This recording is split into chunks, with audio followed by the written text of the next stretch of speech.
සුබ දවසක්. අද දවසේත් මමාස් මෙන්ටෝ YouTube channel එකෙන් ඔබට ප්‍රයෝජනවත් වූ වැඩසටහනක් අරගෙන මම ආවා. පුංචි පැටියා ගෙදර ගෙනිච්චට පස්සේ ගැටලු ගැන කතා කරනකොට තවත් තියෙන පුංචි ප්‍රශ්නයක් තමයි මේ BCG එන්නත. ඉතින් අද අපි කතා කරමු මේ BCG එන්නත මොකටද විදින්නේ, මොනවාද මේ එන්නත විද්දට පස්සේ අපි සැලකිලිමත් වෙන්න ඕන කරුණු ගැන කියලා.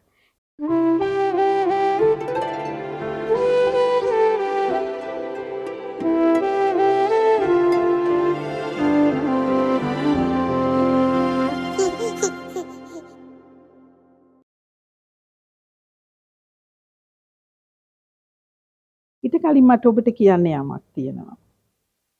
චූටි පැටියා කුස ඇතුළින් දෙද්දී හරිම ප්‍රවේශම්, එයාව ආරක්ෂා කරන්න වැදෑමහින් විස එන්න දෙන්නේ නැතුව එයාව ආරක්ෂා කරන ක්‍රියාවලියක් කරනවා ඒ කාර්යයන් අතුරින්. ඒ වගේම තමයි උල්බතරලය නිකම්ම වතුරක් නෙමෙයි, චූටි පැටියා පරිස්සම් කරනවා හැලහැප්පීම් වලින් විවිධ ගැටලු වලින් එන්න නොදී බොහෝ දුරට මේ රැකවරණේ කුස තුල තියෙනවා. එළියට ආවට පස්සේ මේ බාහිර පරිසරයේ තියෙන රෝගකාරක ජීවීන් එක්ක ගැටෙන්න තරමට අපේ ප්‍රතිශක්තිකරණ පද්ධතිය, කියන්නේ රෝගවලට එරෙහිව සටන් කරන පද්ධතිය පුරුදු නෑ. මොකද පැටියා පරිසරයට අලුත් එක්කෙනෙක්නේ. ඉතින් ඒ නිසා එළියට ආවට පස්සේ අපි චූටි පැටියාගේ රැකවරණය පිළිබඳ ගොඩාක් සැලකිලිමත් වෙන්න කියලා කියනවා. ඒ අරුණහම භයානක රෝග ගණනාවක් තියෙනවා. මේ රෝග හැදුනොත් දරුවන්ට ඉතාමත්ම අනුතුරුදායක වෙනවා. සමහරවිට මාරාන්තික නැත්නම් ආබාධිත තත්ත්ව ඇති කරන තියෙන නිසා මේ ප්‍රතිශක්තිකරණ එන්නත් නිර්මාණයක් වුණා. ඒ කියන්නේ දරුවන්ව රැක ගන්නට මේ එන්නත් දීලා ප්‍රතිශක්තිය නිර්මාණය කරලා. ඒක කොහොමද වෙන්නේ? ඔබට මා කියන්නම්. දැන් මේ රෝගකාරක ජීවියා සිරුරට ඇතුළු වෙන්න පුළුවන් ස්පර්ශයෙන්, මුඛයෙන්, එහෙමත් නැත්නම් ආස්වාස ප්‍රාස්වාසයෙන් ඇතුළු වෙන්න පුළුවන්.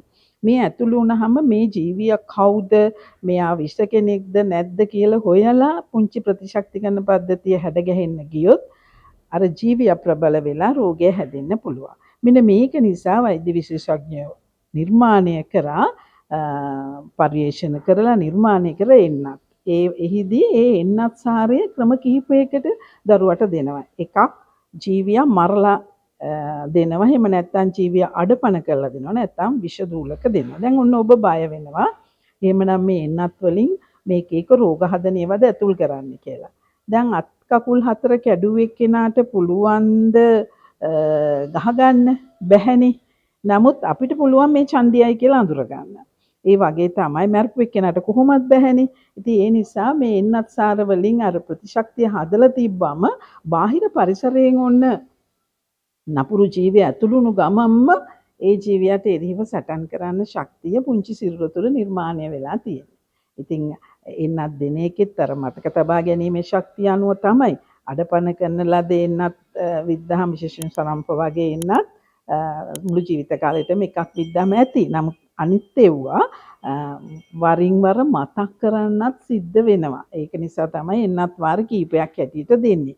අපි එන්නත් ගැන කතා කරනකොට තවදුරටත් මේක කතා කරමු. දැන් අපි කතා කරමු BCG එන්නත.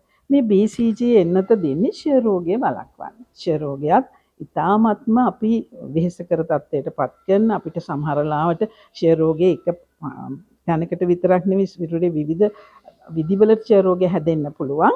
මේ ක්ෂය රෝගය අපිට හරිම හානිකරදායක රෝගයක්. ඉතින් චූටියා බාහිර පරිසරයත් එක්ක ගැටෙන්න ඉස්සර වෙලා රෝහලෙන් පිට වෙලා යන්න ඉස්සර වෙලා සාමාන්‍යයෙන් ඉපදිලා පැය 24න් පස්සේ මේ BCG එන්නත විදිනවා.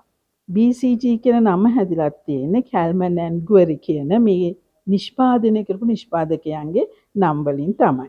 එතකොට මේ BCG එන්නත විදිනකොට වම් අතේ උඩ බාහුවේ උඩ කොටසේ අදහස් චර්මීය ලෙස, ඒ කියන්නේ සමතුලට තමයි මේ එන්නත දෙන්නේ. ඊටාම කුඩා ප්‍රමාණයක්. සාමාන්‍යයෙන් ඔබ බලාගෙන හිටියාම පරිප්පු ඇටයක් වගේ සමතුලට මතුවලා එනවා පේනවා මේ එන්නත් සාරය හෙදියක් විසින් විදින අවස්ථාවේදී. මෙතනදී මේ එන්නත විදින අවස්ථාවේදීත් මවුරුත් පොඩ්ඩක් සැලකිල්ලට ගන්න ඕනේ. මේ පුංචි මුහුණ සමහර ලාවට ඇඳගෙන ඉන්න ගවුමෙන් වහනවා, නැත්නම් මුහුණ පස්සකට හරවනවා. වැරදිලාවත් මේ ඉන්නත්සාරය විසි වෙයි කියන බයට. ඒ නිසා එතනදි කලබල වෙන්න එපා. ඒකට සහයෝගය දෙන්න. දැන් එන්නත විද්දට පස්සේ දැන් එන්නත විදින්න ඉස්සර වෙලා චූටියා නාවලයි විදින්නේ. එන්නත විද්දට පස්සේ මේ නෑවීම පිළිබඳ ගැටලුවක් නැහැ. මොකද මේකේ ක්‍රියාකාරීත්වය එන්නේ පසුවයි. ඒ නිසා ගෙදර ගෙනිච්චට පස්සේ සාමාන්‍යයෙන් නෑව්වට ගැටලුවක් නැහැ. හැබැයි එන්නත විද්ද තැන සබන් දාලා අතුල්ලන්න ඒ වගේ දේවල් කරන්න හොඳ නැහැ. ඊළඟට සාමාන්‍යයෙන් දවස් 4-5ක් ගියාට පස්සේ එතන පොඩ්ඩක් ක්‍රමක්‍රමයෙන් මතුවෙලා පොඩි පැසවීමක් වගේ පේන්න තියෙනවා. මේ පැසවීම පේන්න තියෙන අවස්ථාවේදී ඒකේ කඩාගන්නේ නැතුව හිටියොත් වඩාත් සුදුසුයි. එතකොට යම් විදියකින් මේක කැඩුනොත් ඒ මොනවත් ගල්වන්න එපා. මැස්සන්ට වහන්න නැති වෙන්න කූඩයෙන් වහලා තියන්න. ඒ කියන්නේ ලදරු කූඩයකින් මදුරු දැලකින් වගේ වහලා තියන්න. මේ මැස්සන්ට වහන්න දෙන්න එපා. නොකඩවාම මේ තුවාලේ සුව වෙන්නේ නැතුව පවතිනවා නම් එහෙමත් නැත්නම් කුද්දැටි එන්න පුළුවන් අතේ ඒවත් ඉබේ මැරිලා යනවා. ඒවා එහෙම පවතිනවා නම් ඔබ වෛද්‍ය උපදෙස් ගන්න බබාව රැගෙන යන එක කමක් නැහැ. ඒක සුදුසුයි. නමුත් බොහෝ වෙලාවට මෙවන් ගැටලු වෙන්නේ නැහැ. මේ එන්නත දුන් තැන පුංචි සලකුණක් තියලා එන්නතේ සාර්ථකත්වය පෙන්눔 කරලා එන්නත ඉබේම සුවපත් වෙනවා. තව දෙයක් තමයි යම් විදියකින් චූටියට මේ එන්නත දුන්නට පස්සේ මාස 6ක් විතර වෙනතෙක්ම මේ එන්නතේ කිසිදු ප්‍රතික්‍රියාවක් පෙන්නුවේ නැත්නම් වෛද්‍යවරයා ළඟට අරගෙන ගියාට පස්සේ තවදුරටත් මේක එන්නත ඇත්තටම සිරුරතුලට ඇතුල් වෙලාද නැද්ද කියන එක හොඳට පරීක්ෂා කරලා බලලා අවශ්‍ය නම් චූටියට නැවත එන්නත් කිරීමක් කරනවා. ඒත් BCG එන්නත මුළු ජීවිත කාලෙටම එකයි. මීට කලින් වකවානු වලදී වසර වයස අවුරුදු 10දී දෙවන මාත්‍රාවක් දෙන ක්‍රමයක් තිබුණා. නමුත් මේ හැදෙන ප්‍රතිශක්තිය දරුවට ප්‍රමාණවත් නිසා ජීවිතයට ප්‍රමාණවත් නිසා නැවත එන්නත් කිරීමක් එහෙම කරන්නේ නැහැ දැන් වර්තමානයේ. ඉතින් ඒ නිසා ඔබ දැනුවත් වන්න BCG එන්නත විද්දේක ගැටලුවක්වත් බයක්වත් හිතට ගන්න දෙයක් නෙමෙයි. මේක සතුටුදායක තත්ත්වයක්. ප්‍රතිශක්තිකරණ එන්නත් මාලාවේ පළමුවන පියවර. පළමුවන එන්නත තමයි මේ චූටියට දුන්නේ. ඔබ දන්නවා විටමින් K එන්නත ලබා දෙනවා. ඒක මේ ප්‍රතිශක්තිකරණ එන්නතක් නෙමෙයි. ඒ ලේ වහනය වැළැක්වීම සඳහා දරුවන් බිහි වුණාට පස්සේ වඩාත් සුරක්ෂිත වෙන්න මව් කිරි වලින් කොලෙස්ටරෝල් කිරි වලින් විටමින් K ලැබුණත් වඩාත් සුරක්ෂිත වෙන්න ලේ වහන වළක්ව ගන්නයි ඒ එන්නත් කරන්නේ. ඒක නෙමෙයි මේ ප්‍රතිශක්තිකරණ එන්නත් මාලාවේ පළවෙනි ප්‍රතිශක්තිකරණ එන්නත BCG එන්නත. අපි ඉදිරි ප්‍රතිශක්තිකරණ එන්නත් ගැනත් ඉදිරියේදී කතා කරමු. ඔබට මතකයිනේ මමාස් මෙන්ටෝ YouTube channel එක තමයි ඔබට මේ කරුණු ගෙනහැර දක්වන්නේ. ඉතින් අපි ඉදිරියේදී මේ YouTube channel එකත් එක්ක එකතු වෙලා මේක subscribe කරලා bell icon එක ඔබලා ඔබ මාත් එක්ක එකතු වෙලා හිටියොත් බොහෝ කරුණු කාරණා මාතෘත්වය ඒ හා සම්බන්ධි බොහෝ ගැටලු වලට ඔබට විසඳුම් ලබා ගන්න පුළුවන්. ආයිබෝවන්.